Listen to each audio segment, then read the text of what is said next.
Ladies and gentlemen, this is the first episode to give me actual nightmares. So far, we've talked about putting dead bodies on trial, boxes with demons in it, and a boat where everyone just died out of f***ing nowhere. Admittedly, though, that stuff was relatively tame. Those who are particularly sensitive to any of these subjects, you might want to go find a puppy video instead. And if you do choose to stay, best to get the puppy videos ready anyway. That's your hook and your warning. Shit's about to get real f***ed up. I'm Vibby, and on this episode of A Space Alien Explains, The Punished Suicide.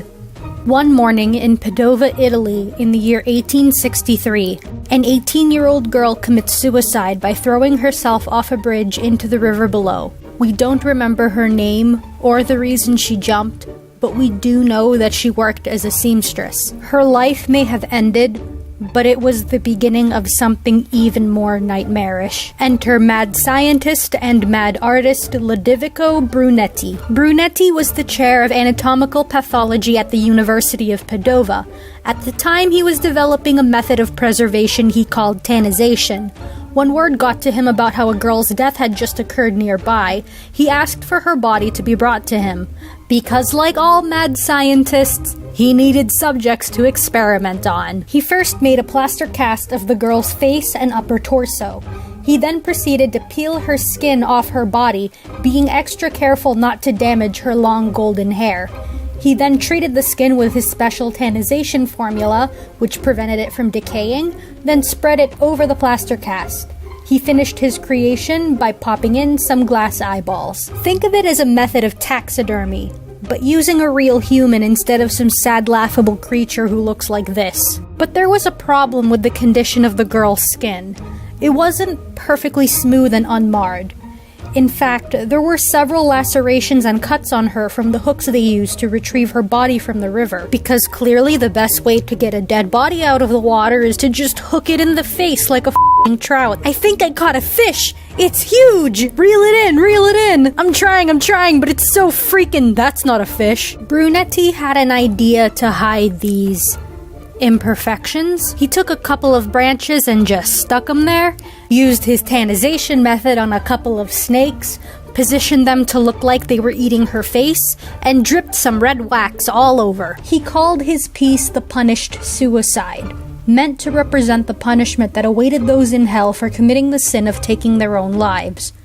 People believed really crazy shit back then, my dudes. Are you ready to see this f***ing thing? If you don't want to have nightmares, skip to this time on the screen, or go hide in the comments section.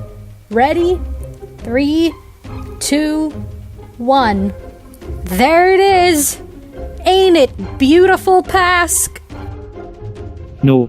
Honestly, he could have just called it done at this point. He could have just looked at his creation, took some time to reflect on how utterly f***ed up this all is, and how utterly f***ed up he all is, call it a day and focus on his cushy university job. But like any respectable psychopath, he had to take what he created, douse it in high-octane nightmare fuel, set it on fire, and release it to an unsuspecting public. The first thing he did was show the f***ing thing to the girl's parents.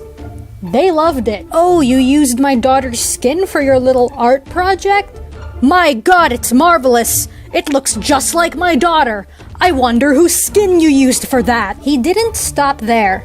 He got the funds to take the piece to the Universal Expo in Paris 4 years later, and won the big award! My god, it's marvelous! It looks so lifelike! I wonder whose life you used for that! Is everyone on this planet absolutely mad?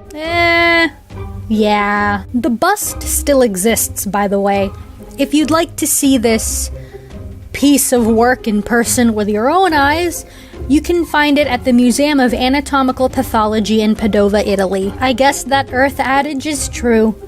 Beauty really is in the eye of the beholder. Even if you do terrify small children, someone out there still thinks you are zoologically probable anyway. Hi everyone, thank you so much for watching, and I sincerely hope this video doesn't give anybody nightmares. Here's this week's featured fan art made by IamRaptor1 on Twitter. Link to the artist's page is in the description. And here's some comments from the last video. If you enjoyed this episode, be sure to hit the like button and subscribe if you want to see more from this channel.